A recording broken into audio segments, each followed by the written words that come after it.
And good morning, everyone. Wave meteorologist Brian Good on this Wednesday, as we are, of course, tracking the latest with the hurricane that continues to churn there into the Gulf of Mexico, aiming for Florida as we head throughout the day today. Saw your message there from Ryan, talking about, hey, just somebody just get Milton his stapler back, right? All right. I love a good old office school reference. All right. Let's kill the music because for some reason it's not wanting to cooperate. Volume wouldn't work, so forced it out anyway. Well, we don't need a DJ. Hope you guys are doing well. A lot to cover as we have throughout the next few moments. I'm doing this a little differently today. I am trying to focus a little more on the finer details of Milton, where we stand on it right now, the latest impacts and questions we're going to be having involving the west coast of Florida, even the east coast of Florida. And then, yes, we'll get into our weather locally as well as we've evolved here throughout this morning. Okay, so there's several things to cover for you guys. Before I do that, you see the images here behind me. Now, these are different camera views that we've got set up across the west coast of Florida. Let me show you kind of a closer view of that that is being found. And again, this is going to be several spots, live feeds. This is Naples. Here we go in Clearwater, Florida. Hasn't really changed a whole lot in this area in the Clearwater. The camera is a little more shaky than when it was yesterday. Yesterday had sun shining here as you head toward Crystal River, but starting to pick up a little more on the rain side, but still very quiet. All right, now we're ramping up a little more around Port Richey. And then you get into very close to portions there of the bay itself in St. Petersburg. And that's when some of these high-res buildings are the ones to watch out for as we get into this afternoon, tonight, and early tomorrow. There's Tampa itself. At times, it's been really hard to even see Tampa because visibility has been so poor in that area. All right, so a lot to cover. I'm going to keep these images here behind me. If you see anything wild, just type and say, Brian, turn around. If it's a joke that you're going to play on me, though, it'll take at least 3 of you to tell me that before I will actually do it.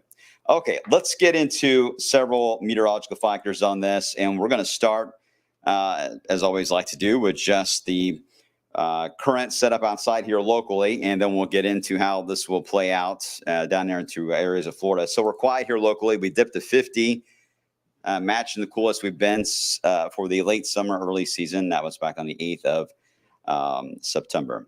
All right, looking at the satellite image, and it's just now to where the sun is able to get above the horizon. We're just not seeing the daylight here of Milton, and they've had hurricane hunters in that this morning, flying into it to try to get a better handle of what it's been doing while you were asleep. Notice we do not have the eye as well-defined as what it was before. There is some shear starting to show up between the northern side of the spin all the way up through about the other side of Tampa, and that is starting to have some influence on it. It had free reign there for a while for the Yucatan Peninsula, and really as it crossed over the Yucatan area, it had plenty of room to still stretch its legs a little bit and kind of power up and weaken, and no worries, right? Well, now it's moving northeast into an environment where it's not exactly, a quiet setup there. There's a party going on, hurricane parties, whatever you want to call it. There's a lot of activity going on. So Milton no longer is the keen, really, of the setup here in the next few days. There's a lot of factors that will start to attack Milton in different ways. Now, does that mean Milton's going to fade away off the map altogether? No, I wish, but no, that's not going to happen.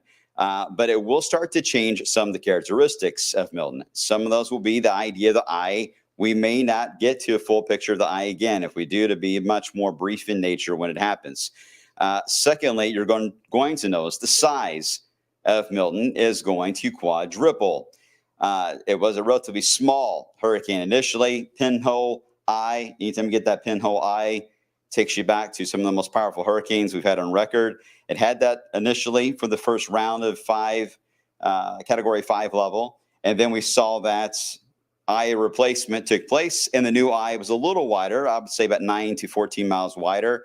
And now we've lost the eye altogether, although it's trying to do another cycle. So if the eye re-shows up today, once the sun gets a little higher up and we see an eye develop and we can see all the way down, then we're going to still have some problems. We could still try to power back up as it heads to the north and to the east. Okay, so that's the overall idea since the overnight hours. Still a very powerful Category 5 storm. Not sure what happened on that. So let me, there we go. This is the look at the infrared. Same ordeal here on the infrared, not seeing a strong signal of an eye. Right now, looking at the temperatures of the clouds, we're doing here to try to find a signal. We enhanced it a little bit more. You start to see where it did have one yesterday in the last couple frames. You start to lose it the last couple of scans there. But there is a lot of noise. This was similar, not identical, but similar to what the Carolinas had to face before Helene, as we had a separate system that was in the way in advance of a hurricane. And that led to days of rain and soggy ground to allow for the trees to be very weak and led to the excessive wind damage that obviously took place there. Same storyline is happening for Florida. You're getting all this rain that is flying out ahead of the hurricane. Normally, it's just the hurricane ramps up, moves on out, and that's it. This has been a situation where it's been raining since the weekend in Florida, and flooding has already been reported in Florida. Now you get the hurricane. And I mentioned this before about the it's typical of Florida because they are so low and close to the low on the sea level side. But this is called the brown ocean effect, where you end up with so much flooding ongoing with these downpours that the tropical system, when it moves over it, in its mind, if I had to give it a personality, it still thinks that it's still in swampland or in ocean water, and it will keep trying to maintain its intensity. So crossing Florida has always been a challenge in tropical systems because it just depends on several different factors. All right, so as it stands now, Cat 4, it will be, if it gets to 157, it's a Cat 5 again. Northeast to 16. It's about 230 miles away from Tampa.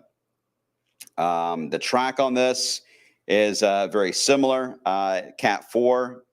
And that's going to be after the 11 o'clock news tonight through about midnight is when we should be hearing at some point about a landfall that has taken place, unless it is a little further track and gets to the coastline a little easier because of the terrain sticking out. Otherwise, it'd be closer to Tampa for an impact there. I'm thinking right now, based on this track, the concern that Tampa had is that the center of this was going to track on the northern side of downtown Tampa. And with that, counterclockwise circulation, the amount of storm surge at that level, winds 100 to 115, 130 miles per hour, have not been recorded in this area in modern times, really more than over 100 years. So the infrastructure, the bridges, high rises, all that have been built up in all that time. So there's still some questions of, okay, what exactly will happen now that we have a hurricane? We knew back when we started thinking about the idea of one day building up Tampa, but did it all work out? Did all that planning come into play? We're about to find out. That is a worst case scenario for Tampa because, again, even if it does knock down to a 4, even a 3, you can't focus on that. It's the amount of storm surge now. This thing has been out there churning for a while. It has scooped up a massive amount of water, and it's running with it toward your coastline.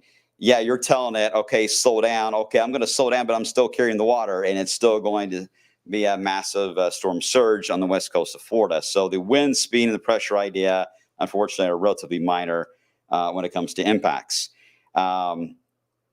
Now, say, for example, that this is going to aim a little more towards Sarasota. Well, doesn't seem like that's a huge difference in geography, right? But it does when it comes to circulation. That means a majority of the southeast wind wrapping to south to north will be on the eastern side of that circulation. Tampa would actually either be right over the eye, somewhere near Tampa and Sarasota, there will be the eye moving over it to where the wind will go down to near zero. You guys in E-Town went through that with Helene in a very minor way, but same idea. The eye at some point is going to pass in between these areas. And as we always caution, you're going to see that wind drop, but then the wind would just switch around from the other direction and ramp back up rapidly. So it's kind of a false hope on that one.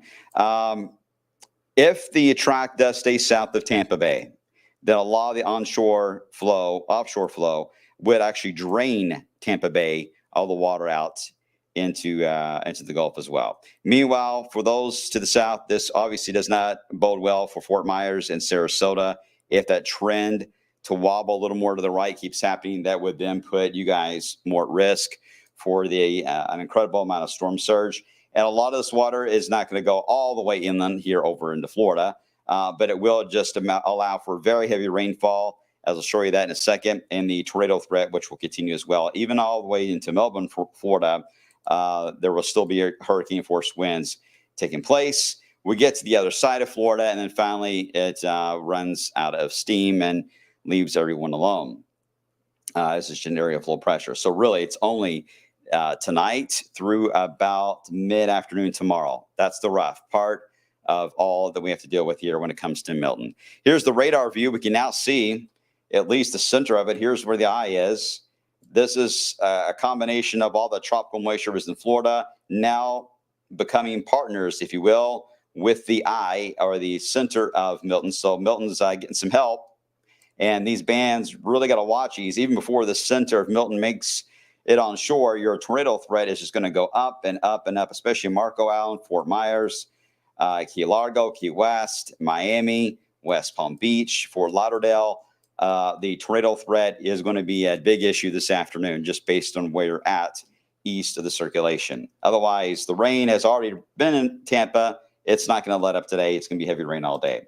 So let me show you the storm surge potential. And this is a relatively new tool that forecasters use. It really was Katrina that allowed storm surge forecasting to really take another level. We didn't talk as much about it before. Now that we have a lot more data about these systems and the terrain and the population centers around the world, we have an easier time on gauging storm surge impacts. And they nailed the one in Big Bend with Helene, warning, if this goes over 10 feet, it made it 15, it would be a catastrophic event for them.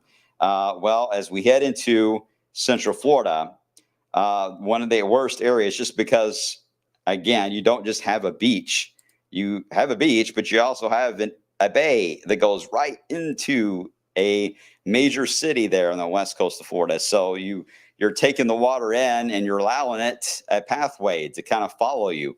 That only gets into much more of the metropolitan area of Tampa, where a lot of people live. So this wind flow is key. And right now it's forecast to exceed 9 to about 11, maybe 12 feet. However, if a jog to the south with this little wobble that's happening, if this ends up being more of a Sarasota, Port Charlotte area, which Port Charlotte, remembers, in, then that would put the worst of that surge there on that coast in the purple zone, and then weaker, of course, around Naples. But really, anywhere along the west coast of Florida, you just need to be ready, because just a 30-mile difference, as I tried to say yesterday, roughly Shepherdsville to downtown Louisville, a shift like that makes a significant outcome on what will happen here this afternoon and tonight. It's going to be wild to see how it unfolds. I hope everyone's out of the way. You should have already been out. I think the last I saw that if you're in these storm surge areas, if you hustle now, someone there now, they may be able to get to the point where rescue crews can meet up with them and get them on their way further away from Florida. But that would happen. You got to be out on the road and on your way about 12 noon today. If you're not going to make it by that point, you're stuck. You're going to have to just wait. And you got to keep in mind, when the storm hits, first responders are not able to come and help you because it is too dangerous for them. So everyone just has to take care of each other, and you just hold on until you get to the point where first responders feel safe to get back in the area and then try to reach you. So communications, make sure your devices, your generators, all that kind of good stuff, because people always talk about, I can handle the wind and the rain and the storm surge of a hurricane. Oh, that's easy. We'll be fine. We'll be back drinking on the beach that afternoon. No.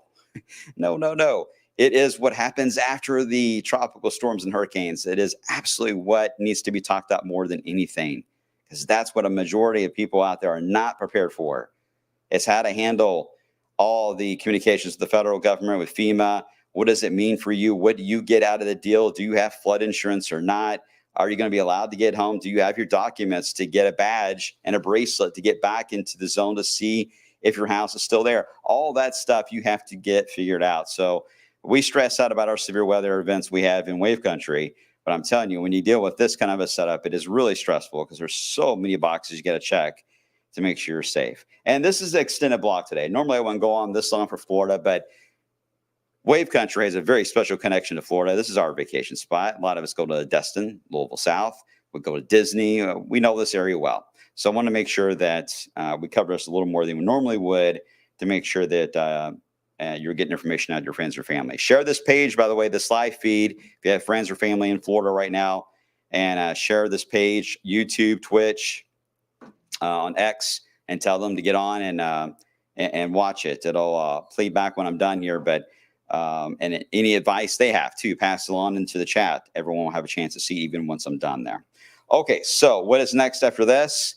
Well, we look then at rainfall, and the rainfall side of this is going to be centered, as most of them are, near and north on the track of it. So it's kind of the opposite. So with the center or the eye of Milton possibly passing just south of Tampa, possibly, if that's the trend it holds. Tampa, then, yeah, okay, you may escape the strong storm surge intake, but you would then have to deal with a tremendous amount of rainfall that could exceed 15 to 20 inches of rain. That in itself, too, would cause big problems, right? So it's a give and take around here. And on the southern side, as I mentioned, tornadoes would also be an issue as well. The general wind on this, the wind will come down as soon as it hits the coastline. Those stronger wind gusts of 100, 115 will be right on the coastline initially.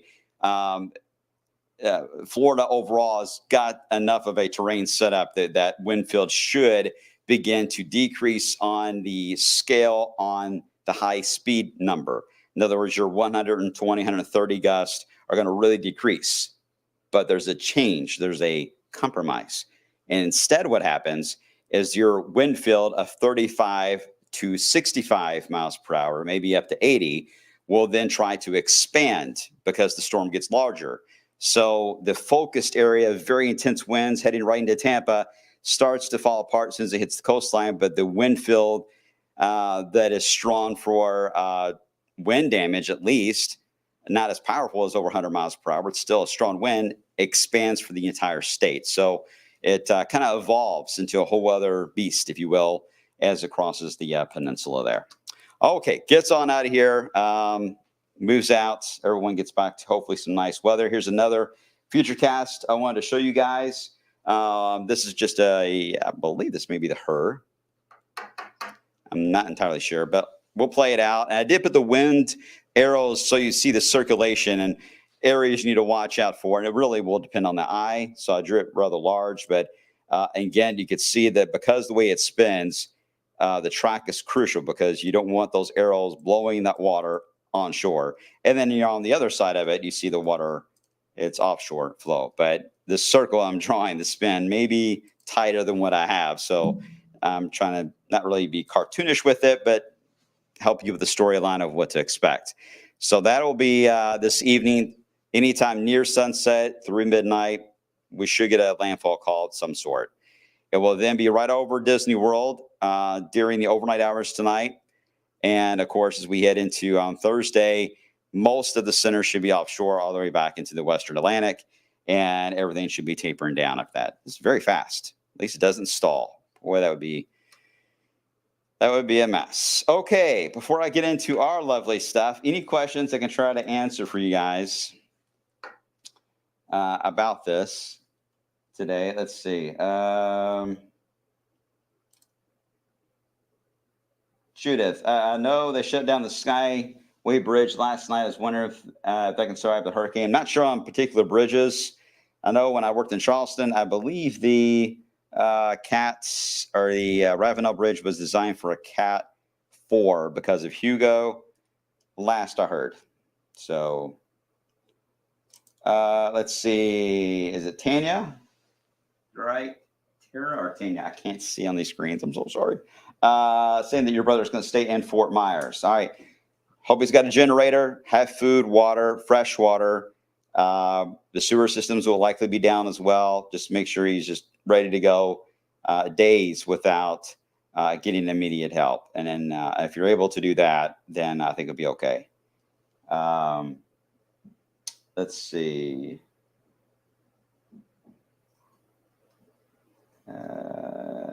Okay, you're welcome. You're welcome. Yeah, you know what? That's a good point there, Mama Lisa. My cousin said most gas stations are out of gas. I think I saw like 19% gas left, or maybe I have the inverse, but there's not a lot of gas left. You're right. In Florida, that's kind of human nature, right? We'll wipe out those sources fast. And just that's why we talk about these evacuation potentials early, so that hopefully we can get everyone do it in staggered form and not stuck.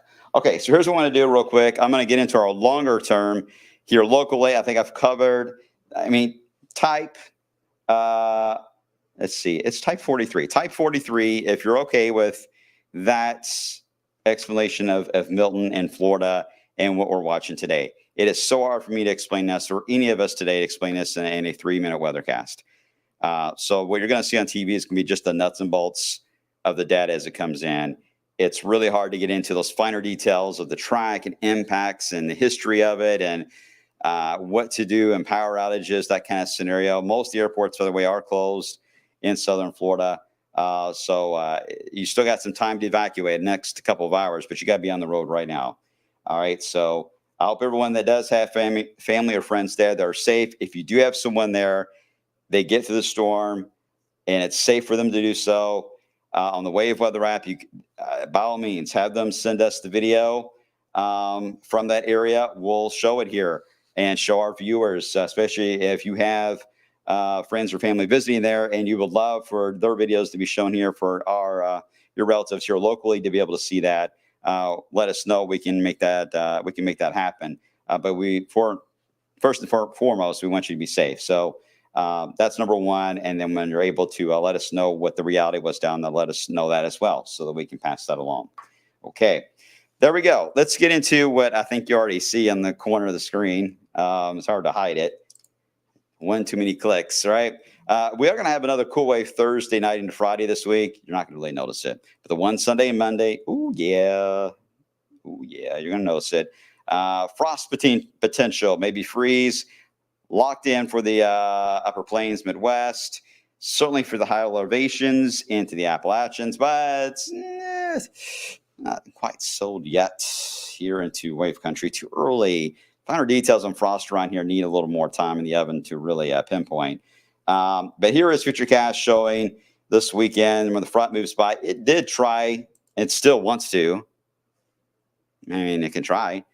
Give us a shower Sunday as it moves on by. It's going to be tough. It will kick up the wind. It is going to be windy on Sunday and Monday as well. But what is really interesting is that this dumbbell effect here that we've been talking about for 2 weeks now, this Nova Scotia low in New England, it allows for a very cold pocket of air overhead. Yes, the rain snow line is south of us by the time we end Tuesday and into Wednesday. I am aware of that. Yes, that's exciting. If this were January, boy, I'd be real excited. But it's not. It's October. So what does that mean? Well, it's cold aloft. That part is easy. But at the boundary layer, closer to our area, it's not to that level. So it's really tough to get anything wintry in this kind of scenario. I have seen it happen before, but not with snow, but with sleet. I have seen spotty light rain showers form in the afternoon, and then suddenly people are like, it's hailing outside, and some say, oh, there's ice pellets at my windshield. It's that type of a day that it wouldn't surprise me next week we could get into a scenario like that. I'm not going to put that in the forecast yet. I don't want to get anybody all upset with me. It's too early in the season. But it is a setup that can do that. All right. It'd be very short-lived, no travel impacts or anything like that. But boy, if the sky can clear out, that certainly can give us a frost, maybe a freeze, and could be a killing frost too. And that would be the early frost signal that I was talking to you guys about. When was that? Angela, I know you're keeping track. Was it August? I think it was August when the first signals came in that we could see an early frost this year. And this looks like if it's going to do it, it's going to be that feature right there. Because after that, I do think we will try to warm back up again as we get into the extended. All right. Oh, there's your unusually cold temps for next week, but that's that pocket of chilly air I just showed you. So, yeah, you get the point. All right, let's get right into the 10-day earliest alert. And this is going to feature the numbers coming in so far looking good. I mean, upper 70s to near 80, in 80s on Saturday. And then we'll just keep a very small chance for a sprinkle or two with that front moving in. And then we'll just see if something else can get squeezed out of this cool air mass for early next week. But it will be chilly, 50s during the day, 30s at night. True autumn, October, Halloween, spooky fall festival weather is on the way. All right, guys, appreciate you all. As always, you all take care of yourselves. And I will see you all coming up later today on midday when the new advisory comes out for Hurricane Milton.